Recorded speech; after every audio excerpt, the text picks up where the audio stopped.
Before we get started, you have to understand which leads on the ECG correspond to which portion that's reading the heart. And what I mean by this is we group our leads into 4 different categories. So leads 2, 3 AVF, leads 1 AVL, V5, and V6, leads V1 and V2, and leads V3 and V4. These correspond respectively to inferior leads, lateral leads, anterior leads, and septal leads. Now, oftentimes, V1, V2, V3, and V4 are all grouped into one category of 4 leads, which we call anterior septal. And this is what that looks like. And the reason that this is important is because when you see different changes in these leads, you have to know which leads we're talking about. So if you see changes in 2, 3, or AVF, the pathology is inferiorly located. So those are the inferior leads shown here in green. Lateral is V5, V6, 1 and AVL shown in blue. V1 and V2 are anterior, V3 and V4 are septal, but they're oftentimes grouped into one big category where the 4 leads together are referred to as anterioseptal. So they just literally combine the words. So I want you to memorize that first. So pause the video and really get that down if you don't have it down already. But assuming that you do and you're comfortable with the way that these leads work, let's move on and talk about my mnemonic for remembering these leads. Because again, if you're not there yet, you have to have a way to memorize this because this is very important when you're taking your board exam. So I'm going to push that information to the left and draw my stick figure here. And when I was a medical student, it didn't really make a lot of sense to me that where the leads were in space corresponded to different parts of the heart. Now, if you're going to be a cardiologist, maybe you understand that geographic orientation, but I didn't go into cardiology. So I needed a different way to memorize this. So how I did this was with a few mnemonics. So the first one is 2 to 3 feet. And feet are the most inferior portion of the body, so 2 to 3 for leads 2 and lead 3. And feet for AVF, the F in feet for the F in AVF, and 2 to 3 feet are always at the inferior portion of the body, so I remember that 2 to 3 feet are inferior. I also remember that one hand with 5 to 6 fingers is lateral, so 1 for lead 1, hand with 5 to 6 fingers for V5 and V6, and then the hand is the lateral most part of the body, so that reminds me that these are lateral leads, and lateral for the L in AVL. You can use my mnemonics, you can do your fancy cardiology things that you try to do when you're a gunner and you impress people in medical school. But either way, as long as you know where the leads are, I'm fine with that. So this is a normal electrocardiogram, and I think it's really worthwhile to stare at some normal ECGs before we talk about the abnormal ECGs, because if you don't know what normal looks like, how the hell are you going to know what abnormal looks like? So really take this in. Some medical students really get scared when they see V1, V2, V3, and V4 because they see that the ST segment might be elevated, but I was lucky enough to do a rotation with a really, really great cardiologist when I was a medical student. And basically what he told me is that from V1 to V4, those ST segments are going to get a little bit bigger with each successive lead. So don't be scared. If it's rising proportionally, then it's normal. If they're super off the page, then obviously it's going to be abnormal. And we'll get into all that as we go today. But the reason that I bring that up is because a lot of medical students look at V1, V2, V3, V4, and they're like, wait, is this a STEMI? Is this an ST segment elevated myocardial infarction? But it should go up from V1 to V4. So this is normal. Stare at it, get comfy with it. You're going to look at the ECG. You're going to find if it's sinus or not, and you're going to find out if there's any other abnormal findings like ST segment elevation, ST segment depression, Q waves for different types of ischemia, etc. So I don't want you to come into this lecture being like, rate, rhythm, axis, don't do that. That's not going to help you on USMLE, and it's not going to help you on COMLEX. Here is where you look for P waves. Now, the best leads to find P waves, according to the cardiologist that I worked with, is lead 2 and lead V1. They're just the most evident in those leads. And I've drawn in here with black arrows some P waves in lead 2 and lead V1. And they're kind of subtle, but they're definitely there, right? You can clearly discern that there are P waves there. And where this gets tricky is medical students will look at an electrocardiogram and be like, oh, I don't know. Is that a P wave? Is it buried in the QRS? I don't know. Is that a P wave? Is that a little squiggly thing? Is that artifact? Everyone loves saying the word artifact. Is that artifact? No, it's a P wave. Look in lead 2 and lead V1 and find P waves. If you find P waves, it's a sinus rhythm. So here's our first one. The question is, what are we looking at? What kind of ECG is this? Okay, so pause the video if you want to think about it.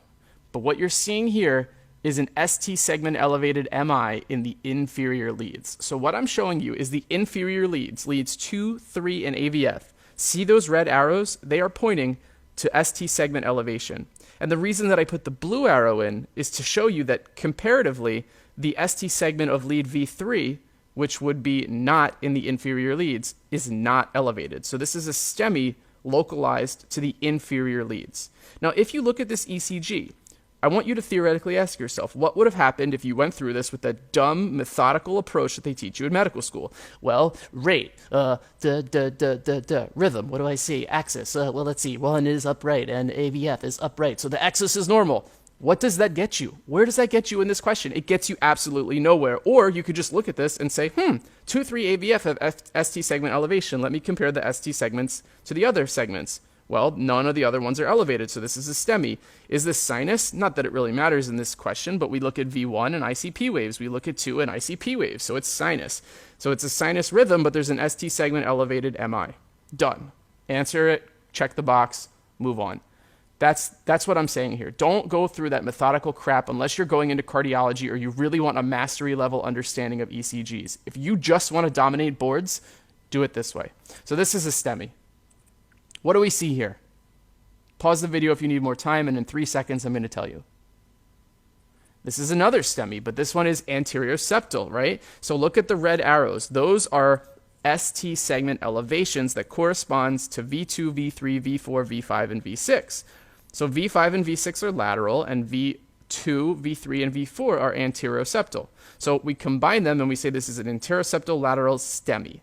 And then look at the blue arrow, right? Look at AVL, not really elevated. So we can localize this mostly to V2 through V6, which would be anteroseptal lateral or anterolateral. Now, on a test, they could simply ask you what type of STEMI is this, and you would pick the answer that says anterolateral or anteroseptal lateral. Or they could flip it on you and in the vignette describe the leads with the ST segment elevation, or describe even the name. They could say something like anteroseptal lateral and then ask you which leads you would expect to find the ST segment elevation. And that goes back to my point. It's very important to be able to correlate leads to location. So those are STEMIs, and STEMIs are the highest yield ECGs that you could probably see on USMLE and Comlex because they're pretty easy to get. And to be fair, guys, on USMLE and Comlex, they have to give you very straightforward ECGs. They can't make it too challenging. If they did, it would be way beyond your level as a medical student, and everybody would get the question wrong. And one of the themes of USMLE and Comlex is that the questions really can't be controversial. So that is an anteroseptal lateral STEMI. Let's move on to the next example. What are you seeing here? Now, this one's a little trickier. It's a little more subtle, but as soon as I point out the answer to you, I don't think you'll ever get this wrong again. So pause the video if you really want to look and dissect this ECG, but in 3 seconds, I'm going to give you the answer.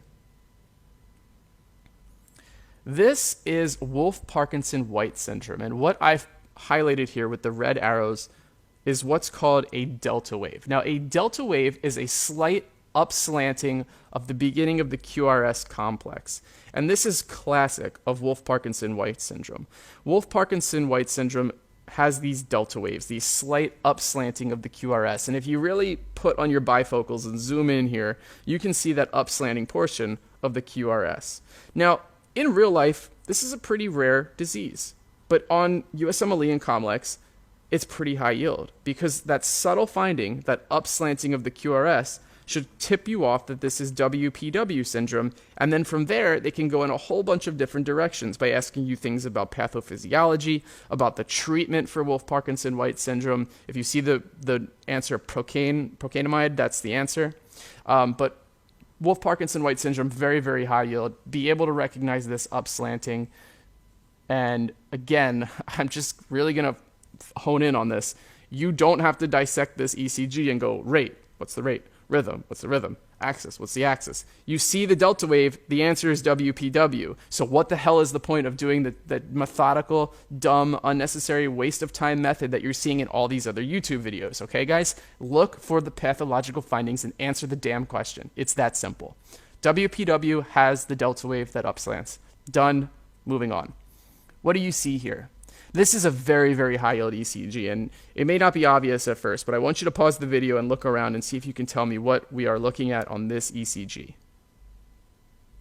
This is atrial fibrillation, and almost equally as high yield as STEMI, if not more. So AFib is very, very high yield because it's so easy to recognize.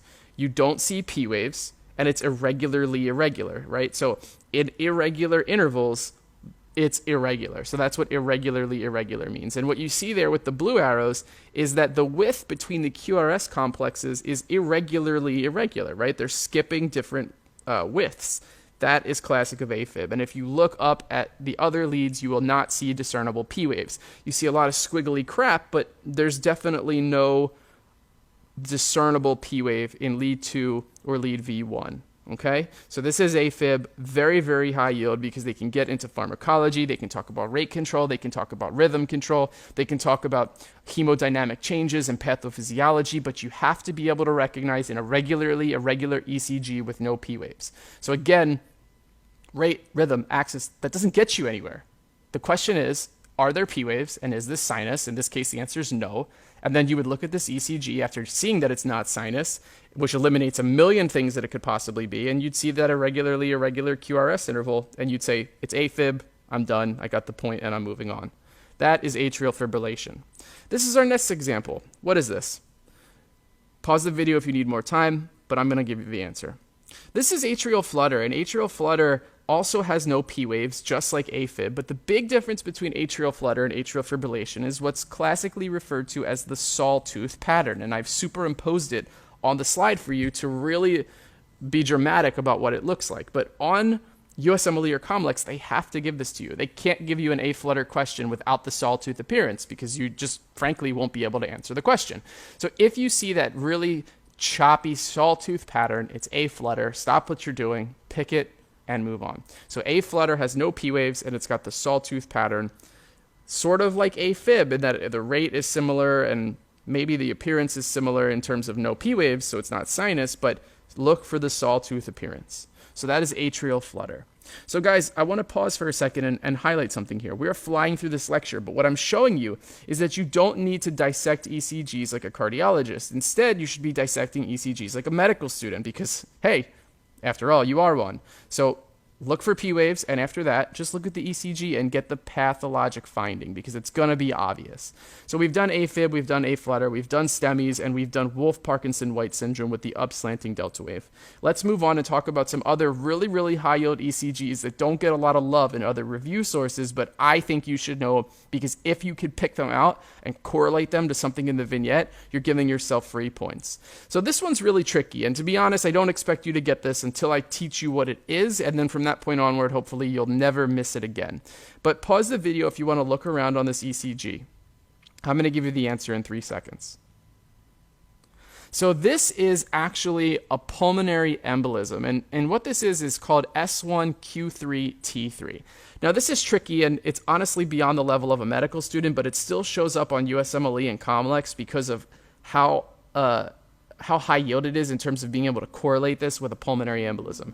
So for whatever reason, when somebody has a very large PE, and this is more likely in something huge like a saddle embolus, they get classic findings on the ECG. And what those are shown here on this slide. So the S1Q3T3 refers to a deep S wave in lead 1. So the S wave, when it comes down, will go deeper than it normally should. So S1, S wave that goes very deep in lead 1.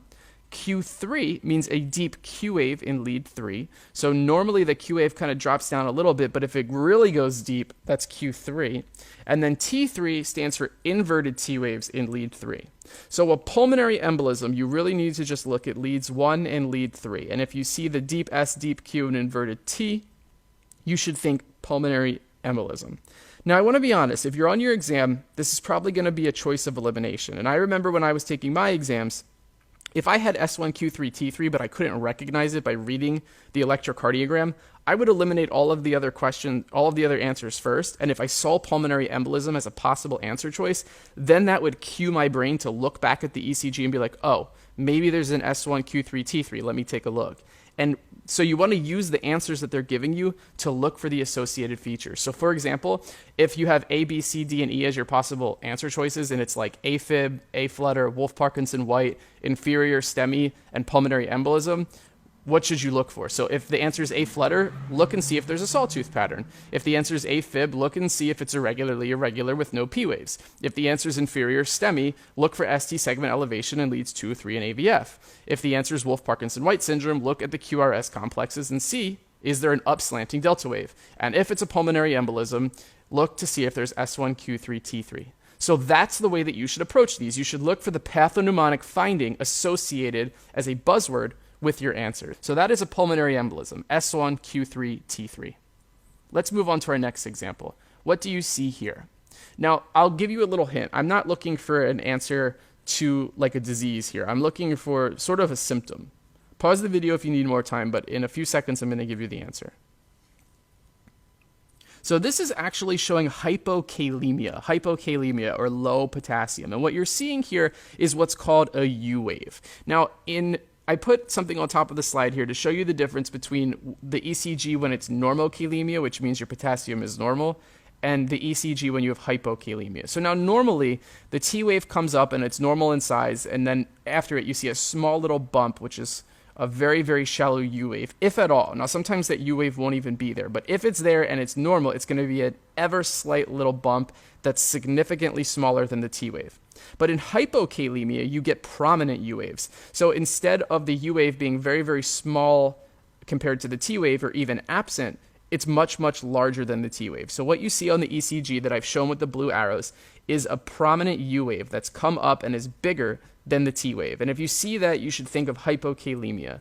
Now, the reason that this is high yield on USMLE and COMLEX is because if they're going to show you an ECG with hypokalemia, they're probably going to have you tie it in some way into a pathophysiology question or a pharmacology question asking you about hypokalemia. So if you see this, they're going to ask you an associated question, which probably has to do with the cause of somebody having a low potassium. So this ECG is often used to tie in high yield associations, which is why I've included it in this lecture. It's extremely high yield. So you see those U waves, it's hypokalemia. Start to have your brain think of causes of hypokalemia because that's probably where the question is going. Here's our next example, and obviously we just did hypokalemia, so you can probably take a guess that this ECG is going to be something similar. This is hyperkalemia. So hyperkalemia shows what's called peaked T waves. So the T waves kind of get really sharp and spiky and they come way up off the paper. Now, I've superimposed something on this slide which shows you how the peak T waves appear in the different leads from V1 to V6. And the reason that this is important is because some medical students get mixed up between a peaked T wave and ST segment elevation because they're seeing the T wave come up and they're not sure if that's ST segment or if that's just an isolated T wave that's peaked because of hyperkalemia. So what I want to show you is that in these different leads, if it's a peaked T wave, it's kind of like somebody grabs the tip of the T wave and pulls it straight up. But if it's an ST segment elevation, they have to grab the whole segment, right? From the S to the T. So instead of it being a really spiky thing that you could like cut your finger on if you touch the tip of it, that's what a peak T wave is. ST segment is more blunted, right? It's more rounded at the top because it's the whole entire segment. And I really want to hone in on that because people will think that this is a STEMI from leads, say V2 to V4, but this is really just a peaked T wave. Now, hyperkalemia can lead to a STEMI, but you have to be able to differentiate those two. So in summary, a peak T wave is very sharp at the top, but ST segment elevation is more blunted at the top, more rounded at the top. So be able to keep that straight in your head. And just like hypokalemia, hyperkalemia is going to be about some type of association, and the question will no doubt ask you about pathophys or pharmacology leading to elevated potassium. This is our next example. This one, a little tricky at first, but hopefully after I point this out to you, you'll never get this question wrong because this is very high yield. What do you see on this ECG? Pause the video if you need more time, and in 3 seconds, I'll give you the answer. What you're seeing here is actually a prolonged QRS segment. And what you'll see causing this is tricyclic antidepressant toxicity. So if someone overdoses on any one of the TCAs, it prolongs their QRS. And that can be really dangerous. It's not something that you want to mess around with. And if you've memorized your pharmacology already, you know that TCA toxicity leads to cardiotoxicity. And this is how. The prolonged QRS segment can lead you into dysrhythmia and cause death. So you need to treat it very, very fast, and the treatment for TCA toxicity is bicarb. So bicarbonate will reverse the prolonged QRS. But look at the blue arrows. Look at how long those QRS segments are actually lasting. Even if you know nothing about ECGs, but you've just been staring at normal ones, you should be able to appreciate how long these QRS segments are. So if you see a prolonged QRS on USMLE or COMLEX, they're telling you that someone overdosed or inadvertently took too many TCAs, you pick bicarb as the treatment, prolonged QRS is the ECG answer, be able to correlate all of that stuff because it's incredibly high yield. Here's our next example. What do you see on this slide? Pause the video if you need more time, and in a few seconds, I'll give you the answer. What you see here is pericarditis, okay? Pericarditis classically causes diffuse ST segment elevation in most leads and diffuse PR segment depression, especially prominent in lead 2. So what I've shown you here is the blue arrows and the red arrows. And what the blue arrows are showing you are PR segment depression. So normally the PR segment should not be depressed under the line. It should not go in the negative direction. But look at the blue arrows. The PR segment's moving downward. So that is PR segment depression. The red arrows are showing you diffuse ST segment elevation. Now you might look at this at first and be like, oh, is this a STEMI? I see ST segment elevation. And that could be possible, but what you need to appreciate is that the ST segment is diffusely elevated in all of the leads. And of course, it'd be very rare to have a STEMI in every single lead at once. You wouldn't be infarcting all of the vessels at your heart at once. So this is probably pericarditis. What will seal the deal for this question is the clinical vignette. They will give you something extremely suggestive of pericarditis. So they'll give you all of the other symptoms of pericarditis and then show you this ECG or vice versa and want you to tie these symptoms together. So be aware that for pericarditis, you will see ST segment elevation, but you'll see it in all leads. You'll see PR segment depression, and if you see that on USMLE or COMLEX, your brain should instantly think about pericarditis. Here's our next example. What do you see on this slide? Now this one I will tell you is probably the trickiest of any of the ECGs that I've included in this video today, but this one is really important to understand, and we're going to spend a little bit of time on this because I think that understanding this is very, very high yield. Pause the video if you need a few seconds, but I'll give you the answer. What you're seeing here is multifocal atrial tachycardia. Now, I'm going to be honest. When I was a medical student, this was one of the ECGs that I got really nervous about because I didn't really understand what the word meant. Multifocal, coming from different areas. Atrial means atrium, right? The atrium of the heart. Tachycardia means fast heart rate. So this is a fast heart rate that is due to the atrium originating from multiple areas. That is literally what multifocal atrial tachycardia means. And what you see here is that there are 3 or more different P wave morphologies, which all that means is that there are P waves and at least 3 of them look differently. So let me explain this. And I've superimposed a really clear-cut example where the black arrow showing you 3 different appearing P waves. In lung disease, now this is classically associated with lung disease, so something like COPD, you have elevated pulmonary pressures which cause the atria of the heart to contract irregularly. And all the atria technically have foci that can generate electricity and cause impulses through the heart. Now, normally the sinoatrial node handles this, but in lung disease, there are different areas of electric activity that are incorrectly generating electrical impulses. So you see different P waves because there's the sinoatrial P wave, but there's also the irregular P wave or the abnormal P wave, if you will, that's generating impulses due to lung disease causing pulmonary backup into the heart. And when you see that on the ECG, you'll see different looking P waves. One is sinoatrial, one's coming from the atrium closest to the pulmonary system, and you have all of this mismatch in electrical activity, which causes you to see different P waves on the electrocardiogram. So if you see 3 or more different P waves, it's multifocal atrial tachycardia. And the reason that it's so high yield is A, because the P waves will look different, and it's a very subtle finding that they want you to be able to notice on an electrocardiogram, but also because it's classically associated with lung disease. So look in the vignette. If they're giving you somebody who has COPD or asthma or pulmonary hypertension or sarcoidosis or whatever it is, it's probably going to be multifocal atrial tachycardia. So remember, MAT is associated with PFTs. That was my mnemonic. MAT for multifocal atrial tachycardia is associated with PFTs or pulmonary function testing. Somebody with abnormal PFTs will have abnormal MATs. 3 or more different P waves because the heart is sending impulses from different areas because the lung disease is causing aberrant electrical activity of the atria.